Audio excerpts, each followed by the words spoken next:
Bonsoir à tous. Notre soirée va commencer. Maintenant, je me présente. Je suis Benoît de Blancpré. J'espère que vous m'apercevez et que vous me voyez bien et que vous m'entendez bien. Je suis directeur de l'AED, l'aide à l'Église en détresse. Et notre mission, vous le savez certainement, c'est de vous informer de la situation des chrétiens en détresse dans le monde. C'est d'accompagner notre prière pour porter l'espérance de nos frères chrétiens dans le monde. Et puis, très concrètement, c'est d'agir sur le terrain grâce aux dons de nos bienfaiteurs pour soutenir des projets au service de l'Église dans le monde. Alors, ce soir, nous sommes très heureux de venir chez vous. Merci beaucoup de nous accueillir dans votre maison pour parler d'Haïti.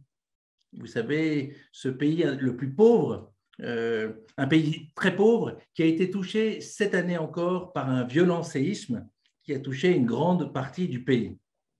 Alors cette soirée, nous l'organisons avec Aletheia, la rédaction d'Aletheia, que nous remercions d'être à nos côtés ce soir, pour écouter le témoignage du père Marc-Henri Siméon. Je vois que l'un d'entre vous le salue, qui est prêtre du diocèse de Port-au-Prince et responsable de la communication de ce diocèse. Le débat la rencontre sera animée par Agnès Pinard-Legris, qui est journaliste de la rédaction d'Aletheia. Je vous signale tout de suite, ce témoignage durera environ 1 heure. Vous pourrez, pendant la conférence ou à l'issue de la conférence, poser des questions. En bas de votre écran, vous avez sur l'appli Zoom, vous avez un petit onglet qui s'appelle « Discussion ». Vous pouvez noter vos questions et Agnès en prendra note pendant la conférence et pourra les transmettre au père. Ce que je vous propose très concrètement maintenant, c'est de regarder une courte vidéo de 2 minutes qui dresse un portrait de la situation en Haïti à ce jour. Puis je laisserai la parole à Agnès et au père Marc-Henri pour cet entretien sur la situation en Haïti et sur la foi de nos frères chrétiens ferments de leur espérance.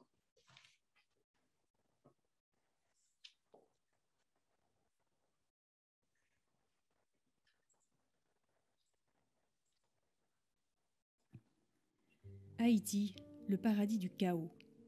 Les fléaux s'acharnent sur cette île caribéenne aux eaux turquoises. On pille, on bloque les routes, on kidnappe les gens, y compris les religieux, on assassine le président, les coups d'État se succèdent, le banditisme gangrène le quotidien, la pauvreté flirte avec la misère. Cette île, qui devrait être un paradis, sombre en enfer, d'autant que les forces de la nature s'en mêlent. L'on se rappelle le tremblement de terre de 2010 et les cyclones tropicaux, par exemple l'ouragan Matthew en 2016. Et le 14 août dernier, comme si la terre frémissait encore des malheurs des Haïtiens, toute la zone sud-ouest du pays est secouée par un tremblement de terre de magnitude 7,2. Il y a plus de 2200 morts, des centaines de disparus, plus de 12 000 blessés. Et l'acheminement des secours est entravé par les bandits qui bloquent les routes. Au milieu de cet effroi, l'Église, très touchée elle aussi, lutte pour venir au secours de la population. À ce jour, nous n'avons pas reçu une seule tente. Les gens dorment à même le sol, privés d'eau, d'électricité, de vivres et de vêtements, selon le cardinal Chibli Langlois, évêque du diocèse des Cayes.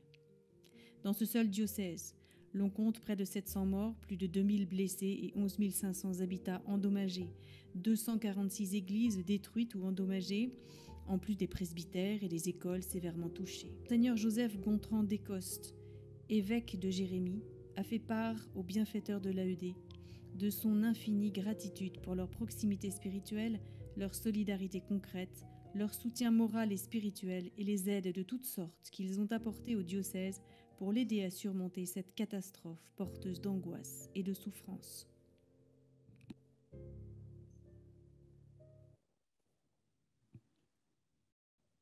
Alors voilà, après cette vidéo que vous venez de voir pour comprendre la situation que vivent des millions d'Haïtiens aujourd'hui, nous allons entendre le témoignage du père Marc-Henri sur comment la manière dont la foi est un support dans toutes ces épreuves du quotidien.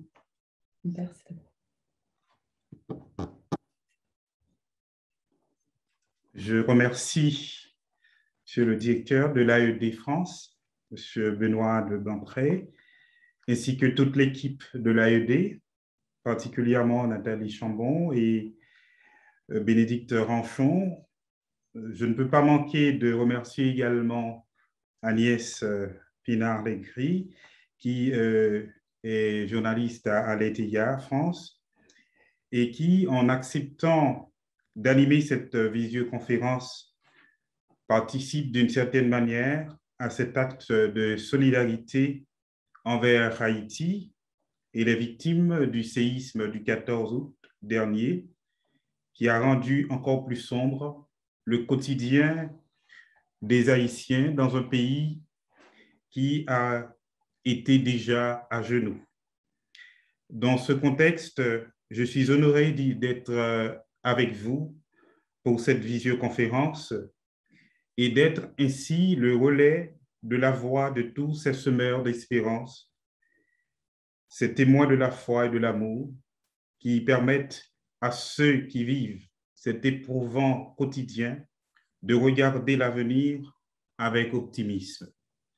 Je remercie chacun de vous de prendre part à cette visioconférence en nous accueillant chez vous. Mon intervention se veut à la fois un regard éclairant sur la réalité de la foi au cœur des épreuves du quotidien et un témoignage à partir du vécu de la foi en Haïti. Mes propos s'organisent en 3 moments. Le premier moment est organisé suivant la double dimension de la foi comme connaissance du mystère de Dieu et comme adhésion concrète et expérience de vie avec le Christ. Le deuxième moment portera sur le rapport entre vie chrétienne et histoire humaine dans l'Haïti d'aujourd'hui. Et le troisième moment sur l'importance de l'espérance chrétienne dans l'éprouvant quotidien de la vie en Haïti. Vivre sa foi de chrétien suivant la double dimension de la foi, cela est très important pour chaque baptisé, chaque disciple du Christ qui vit en Haïti aujourd'hui. La fides quae creditur, telle qu'on utilise l'expression depuis un certain temps dans la tradition de l'Église, traduit la connaissance du contenu de la foi. Ce que nous professons lorsque, par exemple, nous récitons le credo et tout le déploiement de ce mystère à travers la tradition, le magistère et à travers la théologie. Il se rapporte à ce que Troeltsch appelle le mode conceptuel de la religion ou son élément cognitif, tandis que la fides quae creditur est quant à elle l'adhésion personnelle au contenu, à l'objet de la foi et à la personne de Jésus-Christ d'autre part. Il s'agit de 2 pôles de la foi à tenir toujours ensemble, dans une cohérence de vie en tant que chrétien, quel que soit le contexte dans lequel on vit. Le contexte particulier qui est celui d'Haïti exige plus particulièrement, plus que nul autre, cette cohérence. Car comment peut-on envisager le témoignage chrétien dans un pareil contexte si sombre si l'on ne vit pas ce que l'on annonce, ce qu'on annonce, et si on n'annonce pas ce que l'on vit? Je pense, ce disant, à Saint Paul VI, qui ne cessait de nous rappeler que l'homme contemporain écoute plus volontiers les témoins que les maîtres. Ou s'il écoute les maîtres, c'est parce qu'ils sont des témoins. Lorsqu'en 2010, un précédent séisme avait fait, en plus des dégâts matériels, environ 300 000 morts en Haïti, les bâtiments du séminaire Notre-Dame, où j'étais alors en formation, ont aussi été détruits.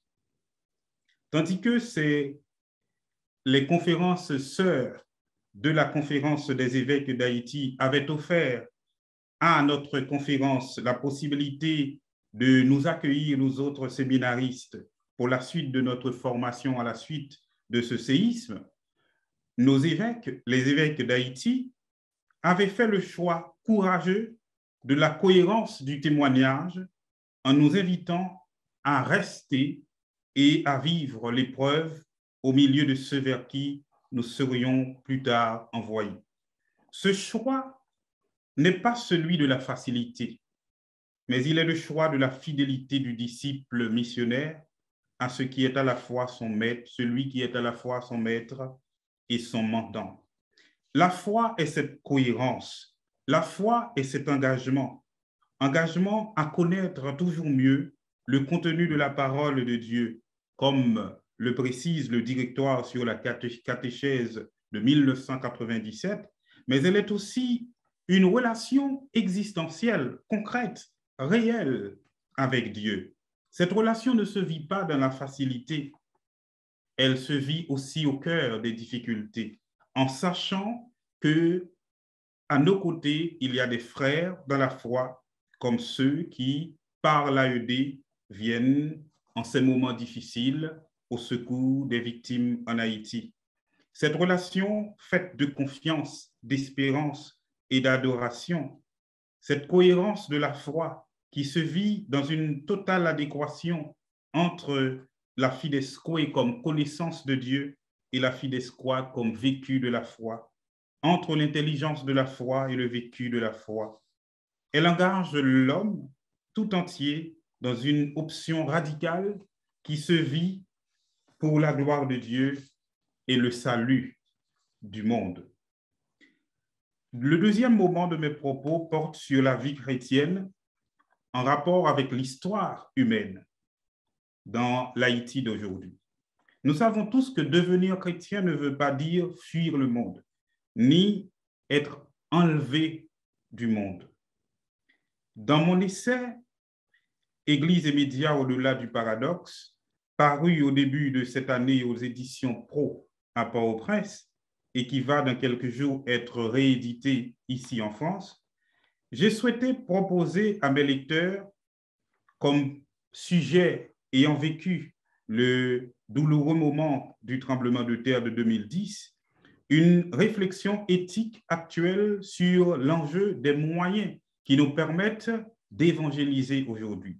Et parmi ces moyens, j'ai voulu réfléchir particulièrement sur les moyens de communication sociale et sur leur enjeu pour l'Église comme instance de communication. Mais au-delà de ce prétexte, j'ai voulu, fidèlement à l'enseignement du magistère, affirmer, entre autres dans l'instruction pastorale Aetatis Novae, montrer combien l'Église est située au cœur de l'histoire humaine et au centre même du progrès humain, partageant les expériences de l'humanité en cherchant à les comprendre et à les interpréter à la lumière de la foi.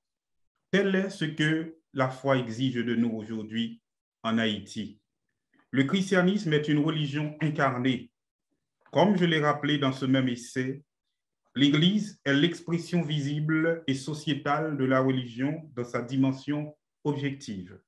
Elle demeure la traduction historique des relations entre l'homme et Dieu et l'idéal de la relation entre les hommes. Le chrétien, où qu'il vit, l'Église, où qu'elle se trouve, assume l'histoire en tant que sujet agissant dans cette histoire et vit aussi les aléas de cette histoire. Les chrétiens d'Haïti, en tant que disciples et missionnaires du Christ, Verbe incarné, ne peuvent pas fuir la réalité s'ils veulent être authentiquement témoins. Mais ils ne peuvent pas, à l'inverse, considérer l'histoire dans ses aléas comme une fatalité. L'histoire particulière de l'Église ne s'oriente vers un terme différent de l'histoire générale du monde que si celle-ci, l'histoire générale du monde, se démarque d'elle-même de sa fin véritable qui est le salut en Dieu. L'eschatologie comme fin dernière concerne toute l'histoire et pas seulement l'histoire des baptisés. Cependant, la dimension sotériologique de l'histoire peut s'accomplir différemment pour l'Église et pour le monde, suivant la manière dont la créature que nous sommes assume et exerce sa liberté. soit qu'elle inscrit l'exercice de cette liberté dans la grâce, ou qu'il assume et affirme cette liberté comme indépendance absolue de toute transcendance, ce qui serait alors dommage. Cela nous fait bien évidemment penser à la notion que l'on retrouve dans Veritatis Splendor, qui est celle de théonomie participée, qui fait comprendre l'obéissance libre de l'homme à la loi de Dieu comme impliquant effectivement la participation de la raison et de la volonté humaine à la sagesse et à la providence de Dieu. C'est au bout du compte une juste autonomie de la liberté humaine dans son exercice. C'est à travers la fin de l'histoire que la spécificité de la nature de l'Église se manifestera plus nettement, plus clairement.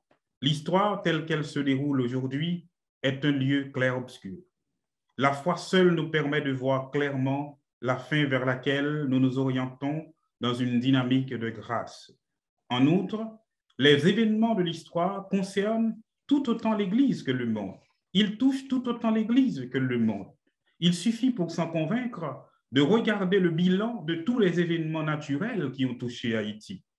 Aujourd'hui, le bilan, c'est plus d'une centaine d'églises et plus d'une centaine de bâtiments, d'écoles et d'autres infrastructures que nous avons perdus sur l'ensemble des 3 diocèses les plus touchés, les Cayes, les Nippes et Jérémie.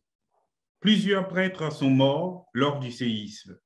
En ce qui concerne la situation sociopolitique, le phénomène du kidnapping a aussi fortement touché nos fidèles, clercs et laïcs, que les autres secteurs de la société. La crise et l'épidémie du coronavirus ont également touché l'Église. Comme le disent les pères conciliaires de la Constitution pastorale Gaudium et Spes, les joies et les espoirs, les tristesses et les angoisses des hommes de ce temps, des pauvres surtout et de tous ceux qui souffrent, sont aussi les joies et les espoirs, et les tristesses et les angoisses des disciples du Christ, et il n'est rien de vraiment humain qui ne trouve écho dans leur cœur. Enfin, l'espérance chrétienne dans l'éprouvant quotidien de la vie en Haïti, pour finir. La seule manière de regarder l'avenir avec optimisme, dans un contexte d'aussi grande épreuve qui marque notre histoire de foi, c'est d'entrer dans l'espérance. Lorsqu'il écrit dans Spe Salvi que la foi est espérance, le pape Benoît XVI voulait en ce sens nous dire combien, sans cette vertu, avec la foi, nous sommes prisonniers de l'histoire présente, et c'est alors que ces aléas la transforment en une fatalité. Sans espérance, les chrétiens formeraient tous ensemble une église du pessimisme, comme je l'ai dit aux étudiants de l'Université catholique à Port-au-Prince lors de leur récollection d'avant. Dans l'exhortation apostolique post-synodale Evangelii Gaudium du pape François, il nous invite à ne pas nous laisser voler notre espérance. À ces mots, les évêques catholiques d'Haïti ont donné un important écho, conscients que l'espérance est ce qu'il nous reste de plus précieux dans un contexte si sombre. Je vois comme un signe de la providence le fait que la place de la liberté à Castel Gandolfo fut le lieu d'où, pour la première fois, cette exhortation nous y était lancée par le pape François. Solennité de l'Assomption de la Vierge Marie, 15 août 2013. C'est qu'il y a toujours possibilité de faire autrement que de sombrer dans la facilité de la quête d'un bouc émissaire ou du défaitisme. L'espérance nous rappelle qu'un avenir est toujours possible et que les sujets de l'histoire que nous sommes en tant que chrétiens ne sont pas prisonniers du présent, quel qu'il soit, heureux ou dur à vivre. Mais tout se comprend dès que le travail prend entièrement son sens dans la vie du chrétien, en tant que celui-ci comporte devoir d'État tel que Dieu nous le demande dans le livre de la Genèse, fatigue et souffrance. Si l'espérance surnaturelle encourage à un engagement temporel pour transformer le monde, c'est en référant cet engagement temporel de l'homme à l'implication active de ce dernier dans l'accomplissement de l'histoire comme histoire de salut où chaque créature se réalise suivant l'ordre qui est le sien. Le respect de l'ordre de la création, l'exploitation raisonnable de celle-ci est à cet effet une condition sine qua non pour l'homme. Le désordre, tant dans l'ordre moral que dans l'ordre matériel, est l'œuvre du péché dans notre histoire.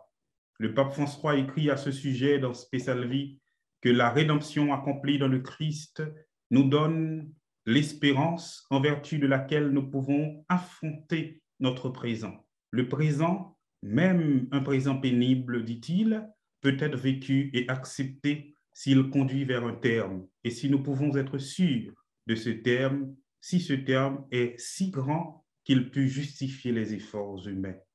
Je termine en disant qu'aujourd'hui, nous tendons de plus en plus à oublier notre vocation de lieutenance dans le monde en tant que créature, tout court, et particulièrement en tant que baptisés.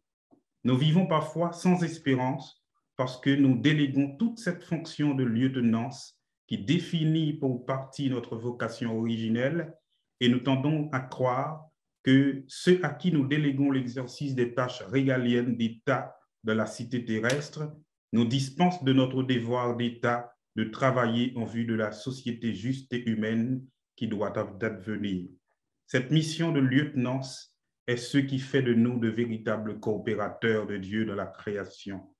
Je ne voudrais pas terminer ces propos sans inviter les Haïtiens et Haïtiennes à croire qu'il y a un avenir pour ce pays, que loin de tout fatalisme et de tout défaitisme, il nous faut y croire et ouvrir nos mains pour saisir les opportunités que chaque moment nous donne et pour accueillir chaque geste d'humanité et de fraternité comme ceux de l'aide à l'Église en détresse France pour poser une pierre dans le sens de la construction de cet avenir.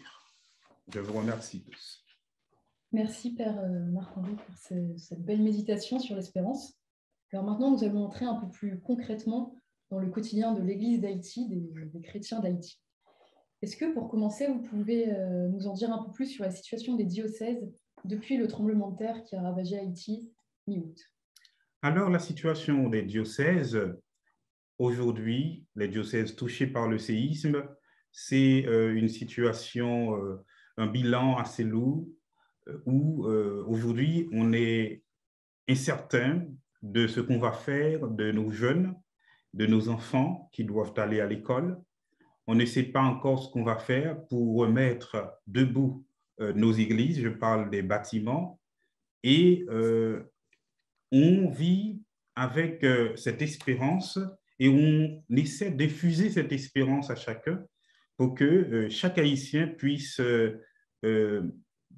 apporter une pierre d'espérance, pas seulement une pierre matérielle pour rebâtir ce qui est à rebâtir. Et je voudrais dire aussi que c'est une urgence aujourd'hui parce que tant qu'on laissera les enfants loin de ces espaces, de ces lieux de vie qui leur permettra de retrouver une situation psychologiquement normale, un cadre psychologique normal, eh bien, ils vont encore subir plus durement les séquelles psychologiques de ce séisme et ils vont avoir besoin de beaucoup plus de temps pour sortir du traumatisme. Donc, la situation de l'Église aujourd'hui, c'est une Église qui vit une situation de dépouillement quasi total. On célèbre en plein air pour les lieux où les bâtiments d'église ont été détruits et on célèbre avec une foi toujours fervente et c'est ce qui est intéressant à voir, c'est que cette situation, loin de mettre la foi sous le boisseau, réveille beaucoup plus encore la foi. Et je crois qu'aujourd'hui, puisqu'il n'y a rien de matériel sur lequel les chrétiens peuvent s'appuyer en quelque sorte, eh bien, ils retrouvent le véritable point d'appui qui pour eux est la foi, qui pour eux est l'espérance et qui pour eux est aussi la charité, cette trilogie théologale qui leur permet de vivre mieux leur relation avec Dieu, avec les autres et avec eux-mêmes. Alors justement, comment s'organise la vie de paroisse? Est-ce que vous avez mis en place des propositions pastorales nouvelles pour aller peut-être plus à la rencontre des Haïtiens qui ont tout perdu? Justement, et je voudrais repartir de l'expérience de 2010 pour pour en venir à ce qui se passe aujourd'hui. Je crois que l'expérience du séisme de 2010 a créé l'espace de nous véritablement, comme vous l'avez dit, de véritables nouvelles propositions pastorales.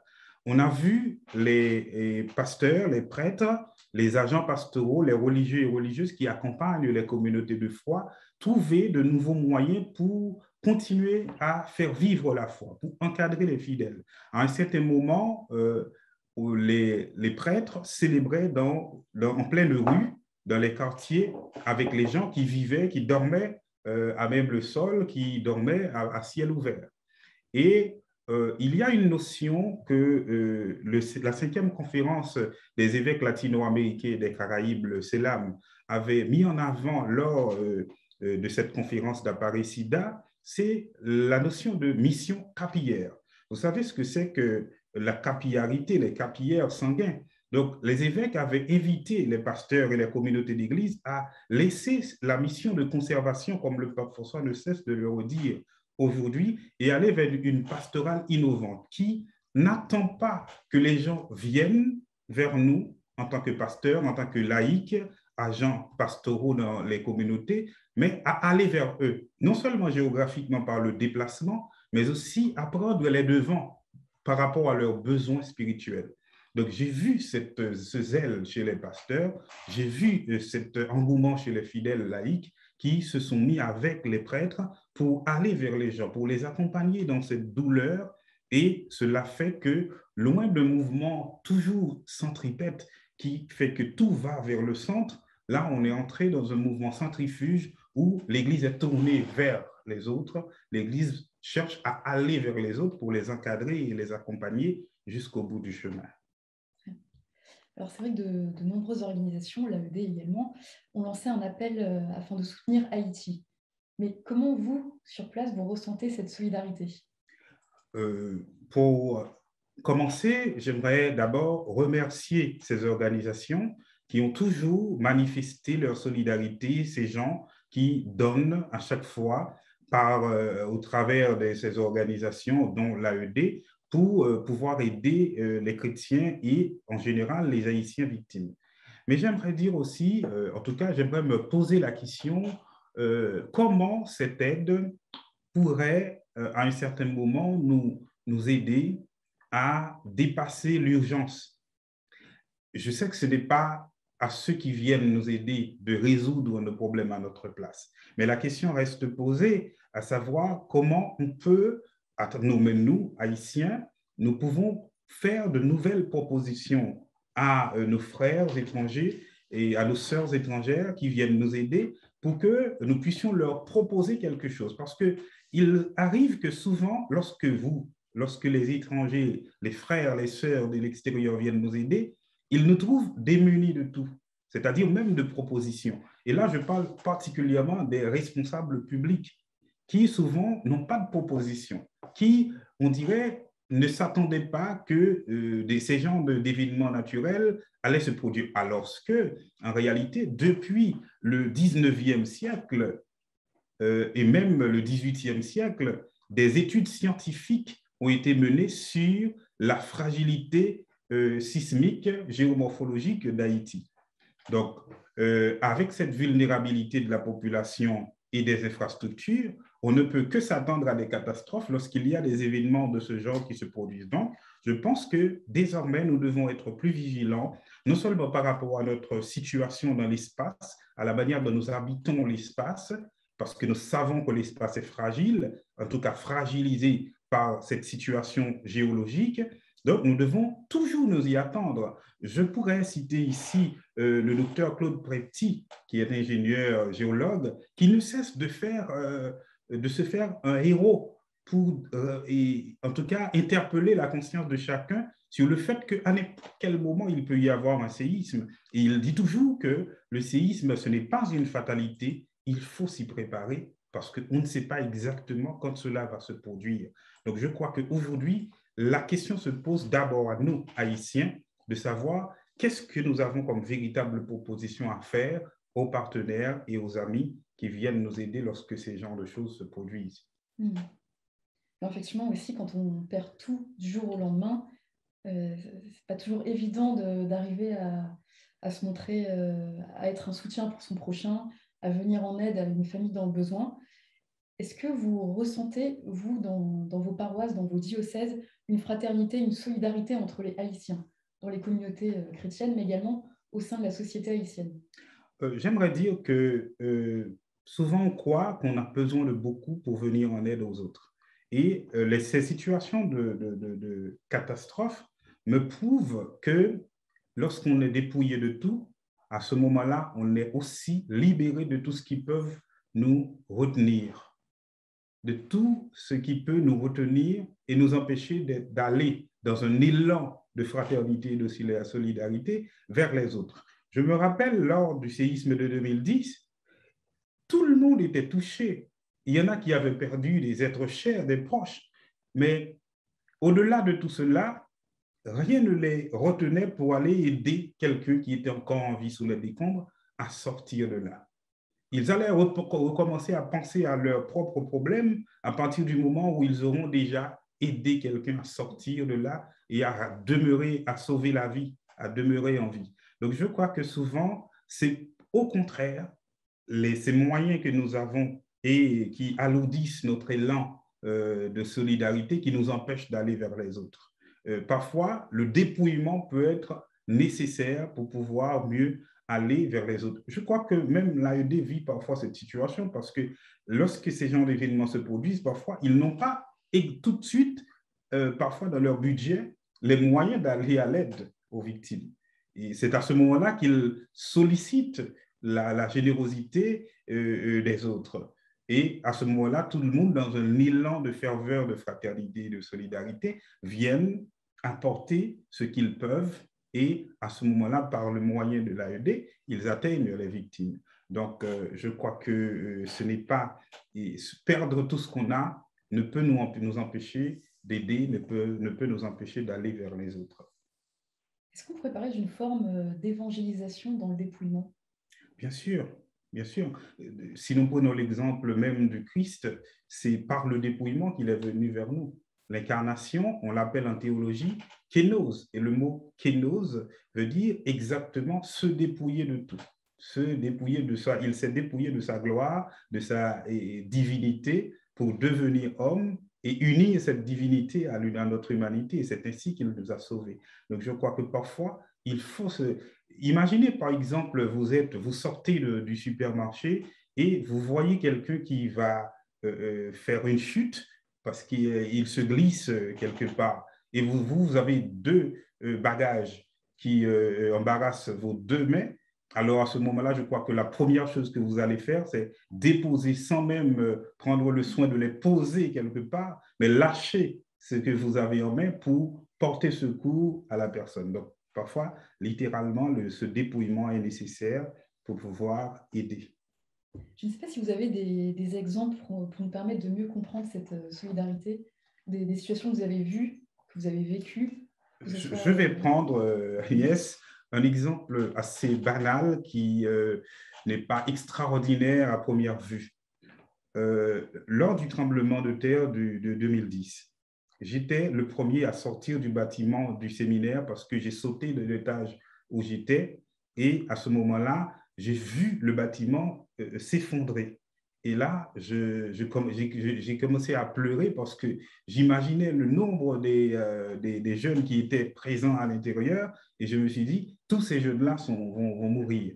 Et on dirait qu'il y avait une main sur le séminaire. Certes, nous avons perdu des frères, mais ils étaient le chiffre n'atteignait pas la catastrophe qu'on aurait pu, à laquelle on aurait pu croire.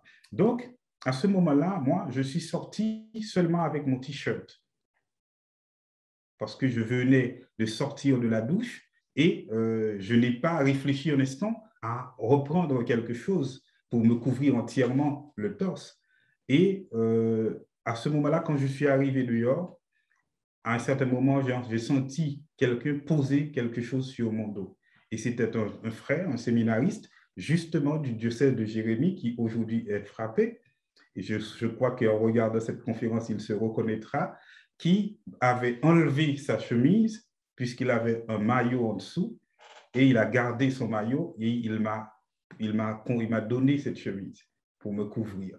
Donc, je crois que ce geste montre combien on peut trouver des moyens assez simples pour aider, pour ne serait-ce qu'apporter un brin d'espérance aux autres. Je me rappelle, j'allais vers d'autres pour leur parler, rien que leur parler et leur dire qu'on va s'en sortir. Ce petit mot était important. Je me rappelle encore d'autres exemples. Il y avait un frère qui était resté coincé sous les décombres et on a passé des heures à essayer de le sortir de là. À un certain moment, comme il y avait à chaque instant des repliques, et lui-même nous a dit, partez parce que vous êtes déjà sortis de la situation, laissez-moi mourir. Et nous, on n'avait pas de grands moyens pour le sortir. C'est pour cela qu'on a dû mettre tout ce temps pour le sortir des décombres. Mais on est resté. On est resté, on a fait tout ce qu'on pouvait, avec certains avec leurs mains, d'autres sont partis voir où est-ce qu'ils pouvaient trouver des instruments de fortune et on a réussi à le sortir de là. Et aujourd'hui, il est prêtre, il exerce son ministère dans une paroisse avec beaucoup de zèle, beaucoup de joie et beaucoup d'amour. C'est un très bel exemple. Et alors on parle beaucoup du tremblement de terre. C'est vrai qu'Haïti fait en ce moment l'actualité en raison de cette catastrophe naturelle. Malheureusement, il y a aussi tous les enlèvements par des gangs armés qui sont assez récurrents à Haïti. Je pense notamment aux 7 religieux, je crois, qui avaient été enlevés en avril, puis finalement libérés. Et tout récemment, un prêtre qui a été assassiné en pleine rue, bien sûr, alors qu'il sortait d'un rendez-vous à la banque. Comment vit-on dans une telle insécurité, dans un tel climat de violence? Alors, dans un climat pareil, on ne peut pas ne pas être effrayé. Et on peut, à un certain moment, ressentir une peur telle qu'on est paralysé, on n'a même pas envie de sortir de chez soi. Mais au-delà de cela, je crois que les semeurs d'espérance, les porteurs d'espérance que nous sommes, devront toujours aller au-delà de la situation. Parce que tant qu'on vit le repli dans la peur, alors à ce moment-là, le mal gagne du terrain. Il se pose particulièrement un problème éthique avec le kidnapping, avec les enlèvements. Tout le monde voit le côté économique, mais il se pose aussi un problème anthropologique et éthique. Lorsque votre ravisseur vous prive de votre liberté, ensuite met un prix sur ta tête et il négocie ta liberté et ta vie à travers ce prix, alors vous n'êtes plus rien. Vous n'êtes que quelque chose entre les mains de votre ravisseur. Et là se pose la question même de la dignité humaine et on se dit, lorsque ceux qui sont responsables, qui dirigent le pays, sont un peu dans un certain silence, dans une certaine inaction par rapport à tout cela, eh bien, cette question se pose à eux aussi. Donc, il y a un devoir moral, plus qu'un devoir de sécurité publique, à agir contre les enlèvements. Et c'est pour cela que l'Église, lors de l'enlèvement des prêtres et de la famille du père Jean-Adèle Joseph, dans les mois qui ont précédé cette situation, eh bien, l'Église, l'archidiocèse de Port-au-Prince particulièrement, a dit « Nous négocierons pas de rançon sur la tête des nôtres, sur la tête de nos prêtres, de nos fidèles. » Alors, bien entendu, les proches ont été pris de peur, surtout après que des jours et des jours se passent et que les gens ne sont pas libérés. Donc, ils ont même voulu faire ce qu'eux-mêmes souhaitaient faire, donner des rançons pour leurs proches. Mais en tant qu'institution, l'Église n'a pas souhaité entrer là-dedans. Je crois que j'ai lu un roman d'une auteure-autrice, si on veut le dire ainsi, de parents d'origine haïtienne, qui est professeur à l'université aux États-Unis, qui s'appelle Roxane Gay, qui s'appelle 13 jours. Ce roman pose exactement cette question éthique. C'est une femme qui est enlevée et son père refuse de payer la rançon de sa libération. Et à ce moment, elle reproche par la suite à son père de n'avoir pas payé la rançon. Et son père lui dit, c'est parce que vous valez plus que ce que vaut une rançon que je n'ai pas voulu payer pour votre libération. Donc, on est sur une file rouge quelque part. Mais théoriquement, la question se pose. Je ne sais pas, est-ce que telle famille le verra de la même manière, mais il faut aussi quand même poser cette question. Et aujourd'hui, je crois qu'on utilise la violence en Haïti pour faire peur et par la peur instaurer une situation qui n'est pas conforme à la dignité, qui n'est pas conforme à la liberté, et la peur devient un instrument. Alors nous autres, comme chrétiens, nous devons combattre la peur par l'espérance, par la foi. Vous savez que le mot peur vient du grec phobos, et ce mot vient du verbe phébomai, qui veut dire fuir devant une situation. Donc, je crois qu'aujourd'hui, et si nous disons que nous avons vraiment la foi, nous ne devons pas fuir. Et je crois que ceux qui veulent faire peur ont autant peur que ceux qui veulent faire peur, à qui ils veulent faire peur. Alors vous, Père, donc, vous n'avez pas peur? Non, je n'ai pas. Je crains certes pour ma vie, mais je n'ai pas peur. Si j'avais peur, j'aurais déjà fui. Donc, je n'ai pas peur. Je sais qu'à n'importe quel moment, quelque chose peut se passer. Mais ce n'est pas cela qui va me faire fuir, qui va me donner, m'inspirer de la peur. Vous savez pourquoi? C'est que des situations de mort, des situations de danger de mort, de risque, on les vit tous les jours, à tout instant. Mais pourquoi on ne fuit pas? Pourquoi on continue à tenir un verre pour boire de l'eau, alors qu'en buvant de l'eau, on peut mourir? L'eau peut passer de travers et ça suffit à nous tuer.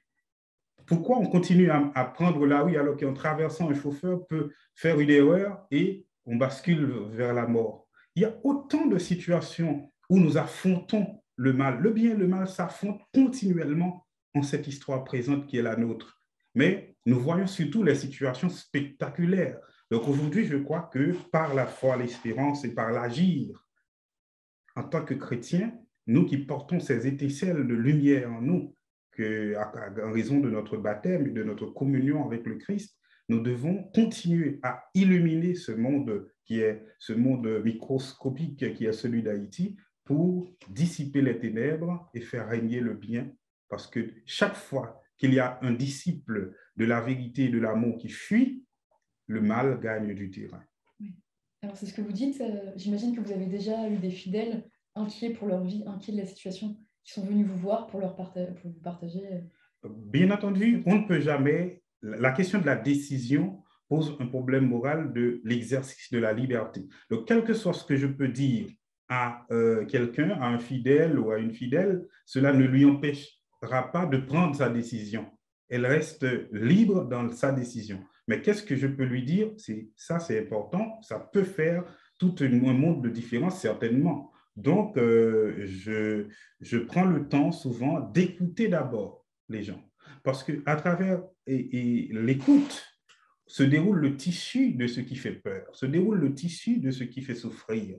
Et déjà, pouvoir mettre des mots sur ce dont on souffre libère déjà quelque part. Donc, en tant que pasteur, je tiens à être disponible. Je travaille particulièrement à l'université. Et à l'université, je suis toujours à l'écoute des jeunes, je suis toujours disponible. Je ne suis jamais pressé. Quelqu'un m'arrête, je lui dis ce que j'ai à faire dans quelques minutes, dans quelques secondes. Alors maintenant, je lui laisse quelque part une part de discernement pour voir combien de temps il peut me retenir. Et là, donc, mais je montre cette disponibilité. Je n'ai pas toujours la capacité d'offrir beaucoup de temps, mais l'intensité de la présence dans l'unique instant qu'on offre à quelqu'un est déjà important. Donc, ce n'est pas la quantité qui compte, d'abord, c'est la qualité. Le fait que la personne sait que je suis disponible, je suis à son écoute. Et souvent, c'est ce à quoi la personne peut s'accrocher pour ne pas fuir, pour ne pas sombrer dans la désespérance. Alors, est-ce qu'il y a un passage de la Bible qui vous habite tout particulièrement quand vous pensez à Haïti? Je dirais Romains 5,5, l'espérance ne déçoit pas. Alors peut-être pour terminer cet échange, quelle est votre espérance pour Haïti? Mon espérance pour Haïti, c'est que si après cet instant, il y a un autre. Et si on continue à poser les pas sur le chemin pour avancer, c'est parce qu'on sait qu'il y a un instant après. S'il y a un instant après cet instant, si cet instant présent est un instant de mort, est un instant de douleur, est un instant de souffrance, c'est que l'instant d'après peut changer tout. Mais ça va changer tout par la manière dont on s'y prend. Donc, si je décide d'abandonner, alors je ne fais rien pour que l'instant d'après soit différent. Donc, je crois que pour Haïti aussi, il y a toujours un instant d'après. Souvent, nous ratons cet instant d'après parce que nous ne comprenons pas ce que l'histoire nous demande, ce que Dieu nous demande dans l'instant présent. Et c'est à partir de l'instant présent que l'instant d'après se décide. Donc, je crois qu'il y a de l'espérance pour Haïti lorsque chaque chrétien prendra à bras le corps sa mission et prendra vraiment conscience d'être porteur d'espérance et de demeurer dans cette espérance pour pouvoir tenir l'histoire de ce pays en dynamisme vers un avenir. Merci Père pour cet échange. Alors maintenant, nous allons passer aux questions des internautes. Alors, il y a une première question que je vois. Qu'est-ce que de France nous pouvons faire pour nos frères haïtiens? De France, ce que vous pouvez faire pour vos frères et sœurs haïtiens, c'est d'une part porter ces frères, porter ces gens-là dans votre prière. J'en profite pour remercier particulièrement des églises, des paroisses qui ont pris du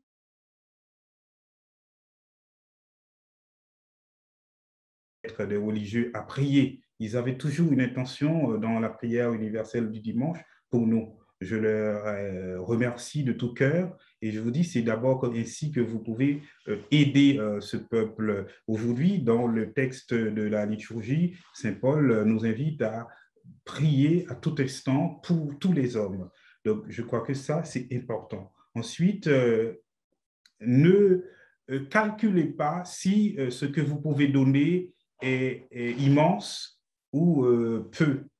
Ce n'est pas la quantité de ce que vous pouvez donner qui compte d'abord, c'est la grandeur, la dimension d'amour que vous y mettiez. Alors, le poids de vos actes ne se détermine pas. Dieu ne pèse pas nos actes, en quelque sorte. C'est l'amour qui donne du poids à nos actes. Le plus petit geste que vous pouvez faire avec amour vaudra beaucoup plus que celui qui pourra donner tout ce qu'il a, mais sans amour. Donc, priez pour nous et ensuite, ne calculez pas si ce que vous donnez pour nous ou à nous est beaucoup ou peu, mais donnez-le avec amour. Alors, une autre question porte sur les vocations à Haïti.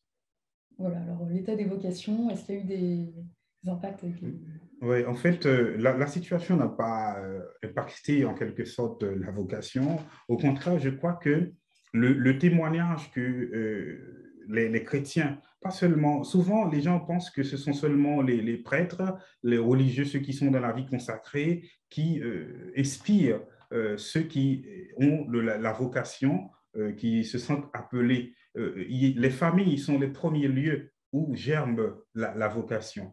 Et d'ailleurs, vous savez que les familles, c'était les lieux, les principaux lieux où, au départ, dans l'histoire chrétienne, l'Eucharistie était célébrée. On l'appelait la fraction du pain. Donc, les maisons, la famille est un domus ecclesiae, en quelque sorte. C'est une maison d'église. Donc, je crois que c'est ça qui fait germer cette vocation. C'est la foi du peuple, malgré la situation. Et c'est aussi ce zèle des pasteurs qui sont toujours là pour accompagner les jeunes particulièrement. Et souvent, moi particulièrement, je me suis senti d'abord interpellé par le zèle de mon curé. Et comme servant de messe, donc j'admirais voir avec quel amour il célébrait, il était au service de ses paroissiens.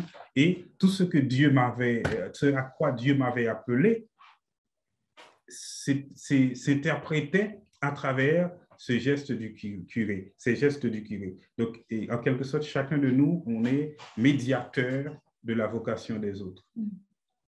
Okay. Une autre question porte sur les gangs armés. Est-ce que vous priez pour les kidnappeurs? Vous permettez que je revienne à la liturgie aujourd'hui, puisque c'était la mémoire de Saint Jean Chrysostome. Et Saint Jean Chrysostome, en commentant le texte justement de Saint Paul qu'on lit aujourd'hui dans la liturgie, et l'intercession, la prière d'intercession doit commencer par le pardon, c'est-à-dire par le fait que se dissipe dans l'amour l'inimitié que nous pouvons avoir contre les autres. Donc, si on veut prier pour ses ennemis, si on veut aussi prier pour le pécheur, on ne peut pas haïr le pécheur et prier pour lui en même temps. Donc, du coup, il faut commencer par aimer le pécheur, parce que ce qu'il faut haïr, c'est le péché et non pas le pécheur. Donc, nous prions pour ces jeunes qui sombrent dans la violence et qui sont souvent instrumentalisés au profit d'une violence dont ils ne tirent pas les plus grands profits, en quelque sorte. Donc, je me rappelle le père Michel Briand qui donnait son témoignage après sa libération, qui était en otage. Donc, il a dit combien il essayait de raisonner ceux qui étaient ses ravisseurs. Il leur parlait, il lisait la Bible, et quand ils venaient les voir, eux qui étaient des otages, il leur parlait de Dieu, il leur parlait de Jésus. Et il leur expliquait combien ce qu'ils font ne résout en rien les problèmes qu'ils pensent vouloir résoudre. Alors peut-être si on a le temps pour une dernière question. Le pape a appelé à plusieurs reprises à prier pour Haïti, et notamment lors de l'Angélus le dimanche. Est-ce que vous êtes senti porté par cette prière et comment dire, un peu au cœur de l'Église, sachant que plein de diocèses ont prié pour Haïti?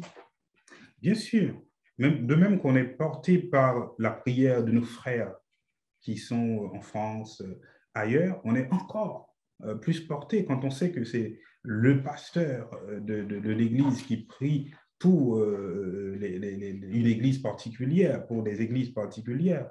Donc cela nous touche beaucoup, et je crois que certainement les évêques l'ont exprimé vis-à-vis du Saint-Père par les mots de remerciement qu'ils ont pu lui adresser. Donc, tout comme un enfant cherche l'attention de son père en général ou de ses parents en général, et que quand il trouve cette attention, ça le booste en quelque sorte, ça le porte en avant. De même, les chrétiens, où qu'ils soient, ils trouvent un regain d'espérance et des motivations nouvelles dans chaque attention, geste d'attention et de sollicitude que notre Saint-Père peut avoir pour eux, où qu'ils se trouvent en Haïti ou ailleurs.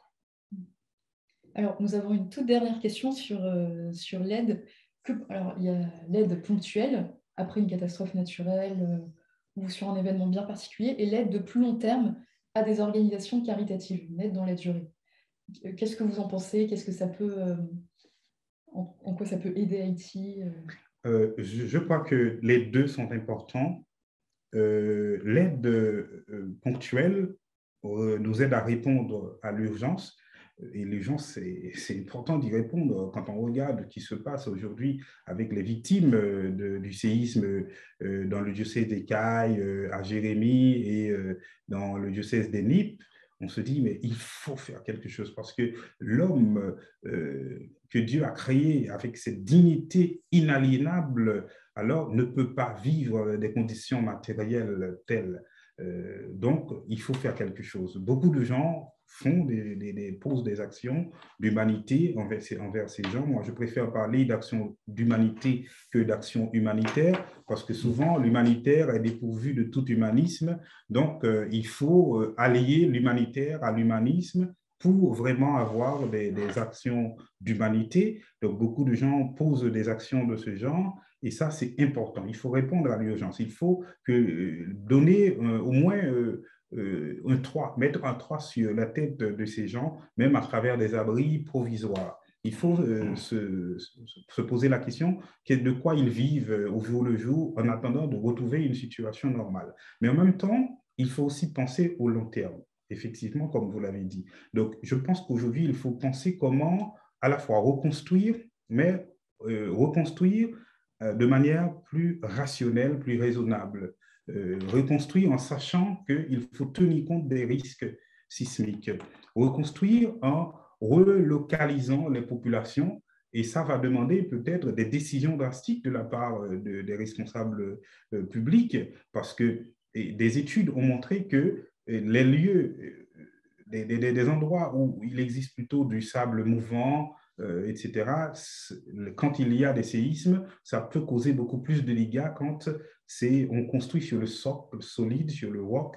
Donc, du coup, je pense que ces études scientifiques qui sont disponibles, accessibles, doivent éclairer les décisions politiques, les plans, les politiques publiques d'urbanisation pour mieux habiter l'espace, parce que de toute façon, nous ne pouvons pas supprimer les failles ni les plaques tectoniques, mais nous pouvons autrement habiter ce lieu fragile qu'est Haïti. Merci Père pour cet échange. Merci à vous, merci à l'AED France et à tous ceux qui nous suivent à travers cette visioconférence. Merci infiniment mon père, merci Agnès pour cet entretien absolument passionnant, très profond, très spirituel et aussi très incarné sur la situation en Haïti, à la fois la détresse et le témoignage d'espérance dont vous nous avez fait part. Mon père, je sais que Notre-Dame du Perpétuel Secours est la sainte patronne de votre beau pays. Ce que je vous propose pour terminer cette rencontre, peut-être, c'est que vous récitiez un « Je vous salue Marie » pour tous nos frères et sœurs en Haïti. C'est la première action très concrète que nous pouvons faire maintenant. Et ensuite, juste 1 minute, nous conclurons notre rencontre. Nous nous tournons vers Notre-Dame et elle va tourner nos cœurs, orienter nos cœurs vers son Fils, et nous nous confions à elle à travers cette invocation. Je vous salue Marie, pleine de grâce, le Seigneur est avec vous. Vous êtes bénie entre toutes les femmes, et Jésus, le fruit de vos entrailles, est béni. Sainte Marie, Mère de Dieu, priez pour nous pauvres pécheurs, maintenant et à l'heure de notre mort. Amen. Gloire au Père, au Fils et au Saint-Esprit. Comme il était au commencement, maintenant et toujours, et dans les siècles des siècles. Amen. Voilà, il est 9h30, notre conférence va s'achever. Encore un très grand merci, mon père, pour votre présence à nos côtés, pour nous partager les souffrances et l'espérance de nos frères en Haïti. Merci beaucoup, Agnès, pour votre présence également pour animer ce débat. Très concrètement, je veux vous remercier, chers amis, chers bienfaiteurs de l'AED, pour toute l'aide que vous apportez fidèlement à l'AED depuis de nombreuses années, et tout spécialement pendant ces moments de crise. Depuis le tremblement de terre de cet été, l'AED a décidé de soutenir tout particulièrement 2 projets dans 2 diocèses évoqués par le Père, 2 diocèses qui ont été touchés par le tremblement de terre, le diocèse de Jérémie, où nous avons lancé une aide d'urgence pour fournir de la nourriture, de l'eau, des médicaments, des tentes, et puis aussi pour mettre en œuvre des travaux de réparation d'urgence pour des maisons paroissiales. Et puis le diocèse de l'Escaïès, également très frappé par le tremblement de terre, où nous avons répondu à l'appel de l'évêque pour soutenir la curie et puis les maisons paroissiales environnantes. Alors, de tout cœur, au nom de tous nos frères et nos sœurs, je veux vraiment vous remercier pour votre soutien. Nous disons très souvent à l'AED qu'en soutenant nos frères chrétiens en détresse dans le monde, c'est du Christ lui-même dont vous prenez soin. Donc, merci infiniment pour votre aide. Très concrètement, vous savez que vous pouvez faire un chèque à l'ordre de l'AED et que vous pouvez nous adresser ou aller sur notre site internet www.aed-france.org, à la fois pour retrouver l'actualité des chrétiens en détresse dans le monde et puis très concrètement pour les soutenir par vos dons. Merci infiniment, merci mon Père, et nous restons en union de prière. Au revoir.